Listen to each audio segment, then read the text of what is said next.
Hey, this is Brian Hegney, instructor of game design here at High Point University. In the last video, we looked at how we create a moving platform, and it's really helpful for what we're doing, I guess, if we move here.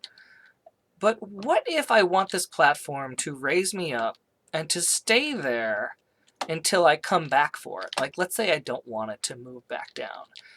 Then I'm going to be in a little bit of trouble, right? What if there's fall damage for a certain height, right? And I don't want this person to just jump down. So what we can do a couple things. And I think in this first video, I'm going to set up just how you might create a platform that goes up and down and kind of waits for you. So let's look at that now. We are going to be using some more variables. So I am going to create a variable called isUp. And that's a Boolean. I like that it started off as a Boolean. That's great. It's going to be yes or no.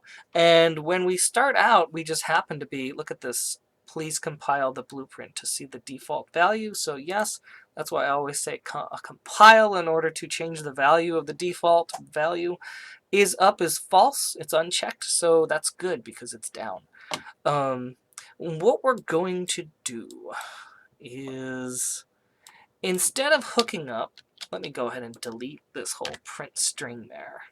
Instead of hooking up when we leave the thing to reverse it, what we're going to do is do a branch. Because if I just didn't do that, right, if I didn't reverse it, that would actually be helpful for if we made it all the way up. Yay. It's going to be there, blah, blah, blah, blah, blah, blah, blah, blah, blah. Now when I come here, it's going to trigger like going down. But here's the problem. It will never go down. What if I jump down here and I need to get back up, right? This thing should know where I am, okay? So, you know, if it comes down, maybe there's a call button. I don't know. But I might want this to know if I fall off. And so as I'm going up the elevator, if I back out, I want it to come down, right? Okay. Maybe this will be a little bit more fun if I scale this entire thing taller. And there we go. Is that good? And then, of course, change that platform. There. There we go. That might be a little bit better. And so now we will, if I back out, oh, it actually shot me off of the thing. That's funny. Okay, so let's go ahead and take a look at that. All I want to do is say, you know what? Am I up yet? So if it's me that is ending the collision with the platform, I am going to do a branch and say if isUp get is true, I'm not going to do anything because I want it to remain there. But if it's false, I'm going to reverse. And that way it's going to come down. It's going to come down. So if I go on, oops, back out, right? So I'll never kind of get stuck up there. The moment I get up, when I get off, oh, why did it go down? I know why, but do you know why? Yeah, it went down because we never had this change the Boolean value of isIt_up. And that's one of the most important things to recognize as someone who is new to game engine programming. It's that we really have to control everything.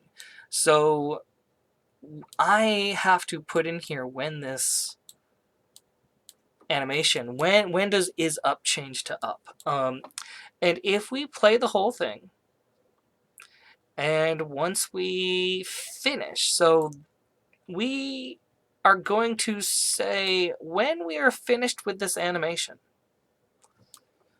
I am going to set isUp to true. Now, here's the thing. For those of you who are programmers, you are already seeing what I did wrong. But this is the idea. When we're finished going up, we're going to set this to true, and then it'll be up. And then if it's up, and we leave, it's not going to reverse, right? Because that'll be true. But here's the thing. Reversing, when it goes to the bottom, that's also a form of finishing. When it's finished reversing, it's also finished. And if it reverses down to the bottom, we don't want to set it is up to true, because that would be wrong. It would be at the bottom. So what we want to do is make a little series of branches and say when it's finished, we're going to say branch if is up is true, we're going to set is up to false.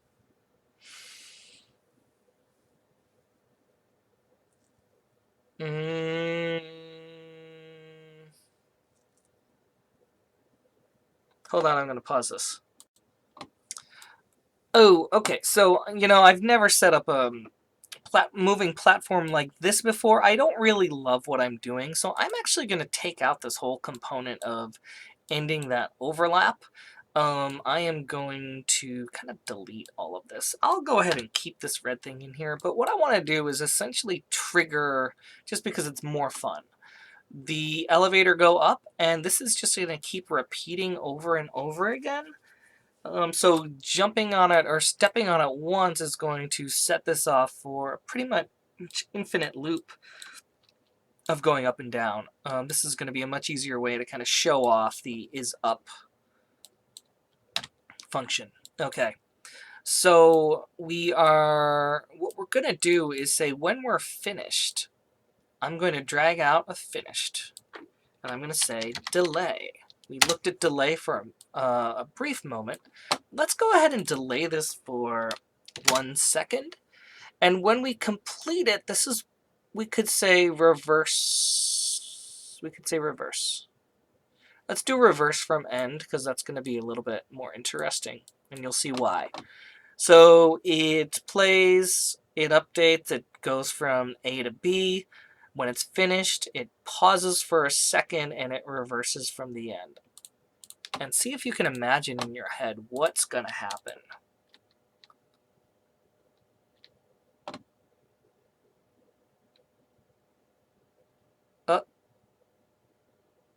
Now what happens? It reverses from the end.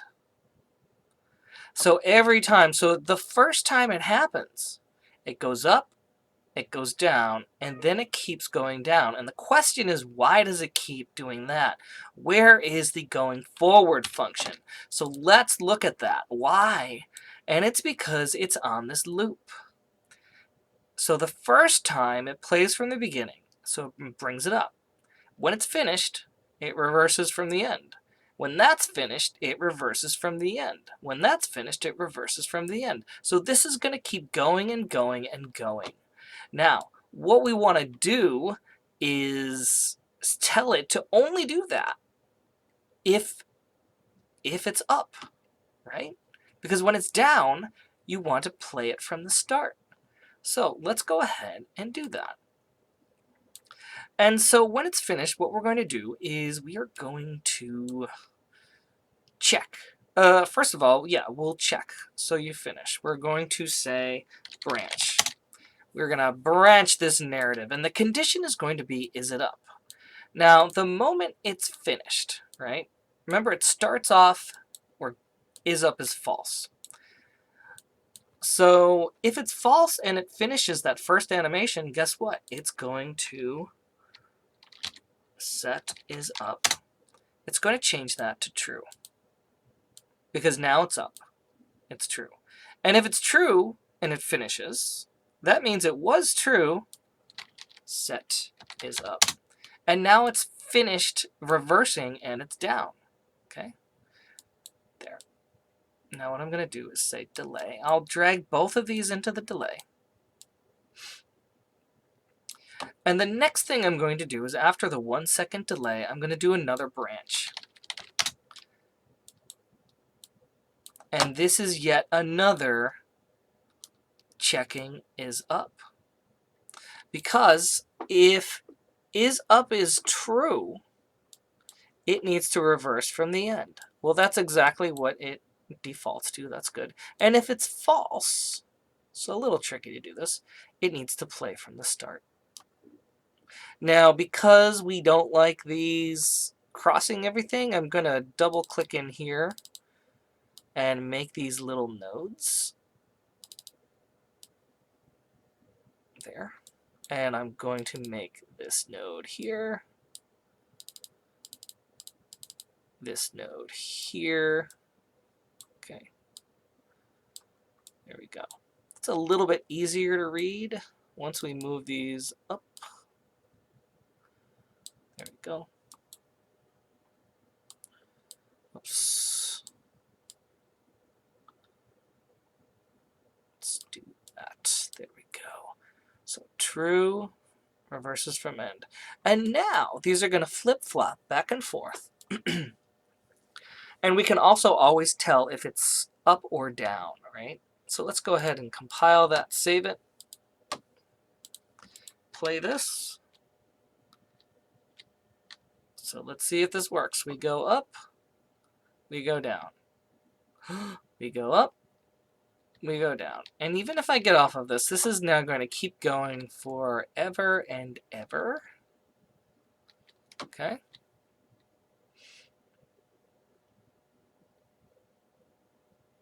All right. So that is one way. And again, you are going to add your own functionality to any of these blueprints. You can see how we've made this door behave in a few different ways. We've made the platform behave in like 3 or 4 different ways. And your solution to creating an interactive blueprint like this is probably going to be different than mine or than anyone else's.